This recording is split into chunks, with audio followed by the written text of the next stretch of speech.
All right, so now we're going to handle quotient rule. And quotient rule is when we are dividing two functions, right? Quotient, division, that's the rule. So we're not multiplying two functions, we are dividing two functions. This one's a little bit trickier. I'm not going to go through the derivation. Again, I don't know if the derivation is extremely useful. I might make an optional video that like goes through the derivation of where the quotient rule comes from. I don't think you gain a huge amount of insight as to the derivation itself. Just know that like in practice you don't need to know the derivation, and this is what the equation ends up being, but it's a little bit trickier. The trickiest thing probably is the minus sign. You got to remember which order. Like when you're adding things in product rule, like it's very similar to product rule. You do derivative of the first times the second, but then you can do minus first times the derivative of the second divided by the second function square. Okay, and so I remember this mnemonic. I always tell to myself, I'm going to say bottom function times the derivative of the top minus top times the derivative of the bottom divided by the bottom squared. That's exactly what I say to myself. It's not a very fancy mnemonic. It's just something I repeat to myself as I'm doing it. And that's how, again, when we're handling dividing two functions, we're going to do that. So let's take a look at some examples here. So we're dividing two functions here, x plus 7 over x minus 5 here. So we're going to do the derivative. We're going to do the bottom, which is x minus 5, times the derivative of the top. Derivative of that is just 1, minus top times the derivative of x minus 5, which is 1 by power rule, and then divided by the bottom squared. And I put those parentheses in there. I would put parentheses anytime you're multiplying things just to make sure you distribute the minus sign correctly. So you're going to have x minus x. That's going to cancel. And then you're going to have minus 5 minus 7. So that's going to be minus 12 on the numerator. And then over x minus 5 squared like that. Okay, let's do this one. So again, we're dividing two functions. So we're going to do bottom times the derivative of the top. Derivative of sine is cosine. Minus top times the derivative of the bottom. Derivative of cosine is negative sine x. And derivative of 3 is 0 because it's constant. Divided by the bottom squared.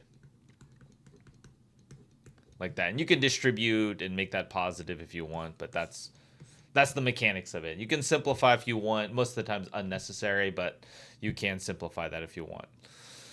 Okay, let's look at the tangent. Tangent x equals secant squared we actually do by quotient rule because we know tangent x is sine x over cosine x, right? That's what we know from our pre-calculus days.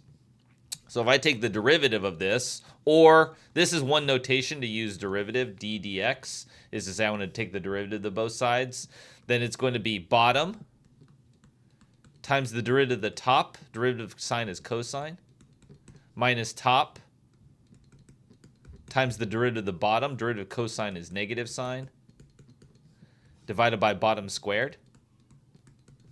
This becomes plus sine squared. Cosine squared plus sine squared is equal to 1, right? That's our identity. That's the one identity I would take away from pre-calculus. So that's going to be 1 over cosine squared x. And 1 over cosine is secant, so this is secant squared x, right? So it's consistent, right? That's where you can derive the derivative of tangent x. I suggest you just memorize it instead of deriving it. We might do these symbolically, right? So I have a table with f, g, f prime, and g prime at 2, and I have h of x. So if I want to compute h prime of 2, I'm going to do this derivative. It's going to be bottom times the derivative of the top minus top times the derivative of the bottom divided by the bottom squared. And then you're just going to plug in 2 now. So g of 2 is going to be negative 4. F prime of 2 is going to be 5.